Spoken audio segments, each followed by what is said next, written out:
বাংলাদেশ জামাতে ইসলামীর নায়েবে আমির ও সাবেক সংসদ সদস্য ডক্টর সৈয়দ আবদুল্লাহ মোহাম্মদ তাহের বলেছেন, জামাতে ইসলামী রাষ্ট্র ক্ষমতায় গেলে বেকারত্ব দূরীকরণের লক্ষ্যে যুব সমাজকে ব্যবসায়ী উদ্বুদ্ধ করতে 10 লাখ পর্যন্ত বিনা জামানতে ঋণ দেওয়ার ব্যবস্থা করবে।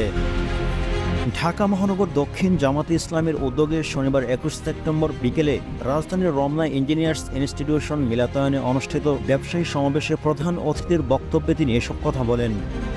এ সময় তাহের বলেন, অর্থনীতিকে মজবুত করতে জামাত এদেশে সুদমুক্ত ইসলামী ব্যাংকিং ব্যবস্থা প্রতিষ্ঠা করে। দেশ সেরা ইসলামী ব্যাংক অল্পদিনে এশিয়ান সেরা ব্যাংক হিসেবে মর্যাদা লাভ করে, কিন্তু আওয়ামী লীগ সেই ইসলামী ব্যাংককে ধ্বংস করে দিয়েছে।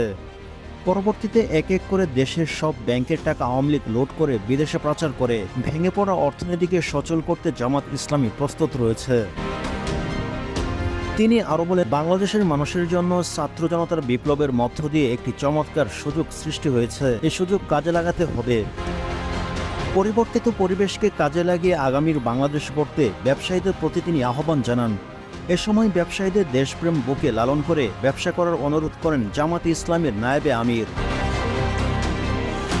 এ সময় সভাপতির বক্তব্যে জামাতে ইসলামের কেন্দ্রীয় নির্বাহী পরিষদ সদস্য ঢাকা মহানগর দক্ষিণের আমির নুরুল ইসলাম বুলবুল বলেন, একটি গতিশীল ও শক্তিবান একটি ব্যবসা গড়ে তুলতে প্রয়োজন দুর্নীতিমুক্ত নেতৃত্ব।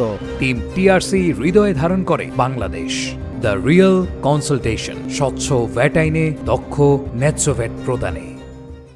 আমাদের দেশের সব অর্থনৈতিক ও ব্যবসায়ী সংগঠনগুলোকে দুর্নীতিবাজ ব্যক্তিরা বসে আছেন।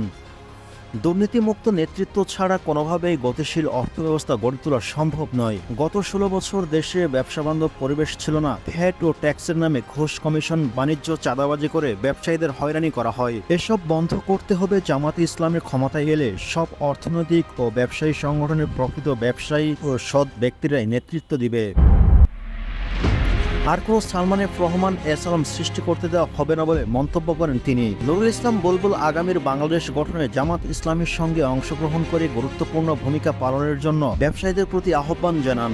জামাতের কেন্দ্রীয় কর্মপরিষদ সদস্য ও ঢাকা মহানগর দক্ষিণের সেক্রেটারি ডক্টর শফিকুল ইসলাম মাসুদ বলেন, 5 আগস্টের আগে বাংলাদেশের ব্যবসা ছিল কারণের গোষ্ঠীর দখলে। এখন থেকে ব্যবসায়ীরা ওসমান রাদিয়াল্লাহু তাআলা আনহুর মতো সৎ ও আদর্শবান ব্যবসায়ী হবেন। সুদমুক্ত অর্থনৈতিক ব্যবস্থার ধারক ও বাহক হচ্ছে জামাতে ইসলাম।